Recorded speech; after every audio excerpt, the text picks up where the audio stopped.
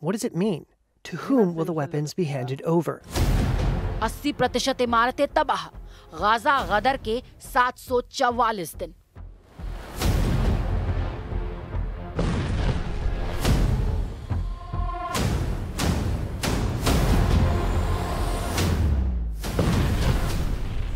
Gaza युद्ध को 2 साल से ज्यादा का वक्त हो चुका है। इन 2 सालों में गाजा की 98% खेती की जमीन बंजर हो गई है।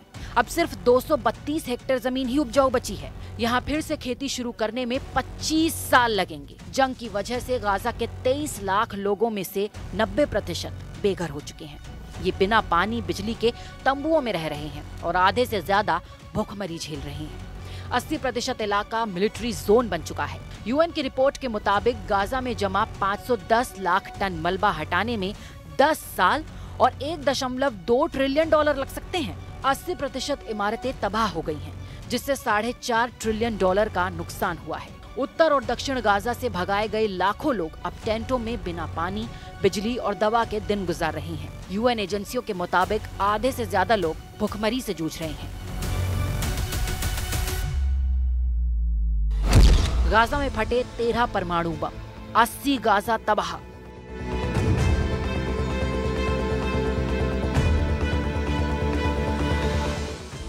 7 अक्टूबर 2023 को हमास के हमले के बाद शुरू हुए 2 साल के युद्ध ने गाजा को पूरी तरह तबाह कर दिया।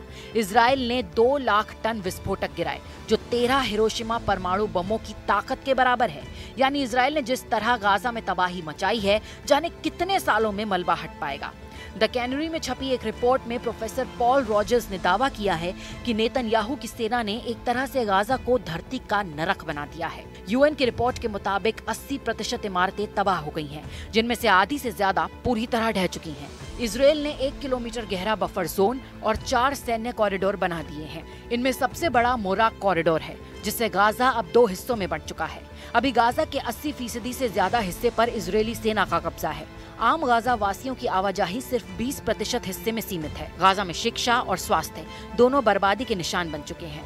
हमले से पहले गाजा में 850 स्कूल थे, आज 90% स्कूल तबाह हो चुके हैं। गाजा में 10 यूनिवर्सिटी की 51 इमारतों में से एक भी इमारत चालू हालत में नहीं है। 30,000 करोड़ का एजुकेशन इंफ्रास्ट्रक्चर पूरी तरह तबाह हो चुका है। गाजा में 2 साल पहले 36 अस्पतालों में 3,412 बेड थे और अब तक 94% अस्पतालों को नुकसान पहुंच चुका है, जिनमें से आधे बंद हैं। 19 अस्पतालों में थोड़ा बहुत इलाज हो रहा है, यहाँ भी सिर्फ 33% बेड ही उपलब्ध हैं। करीब 40,000 करोड़ रुपए का हेल्थ इंफ्रास्ट्रक्चर तबाह हो चुका है।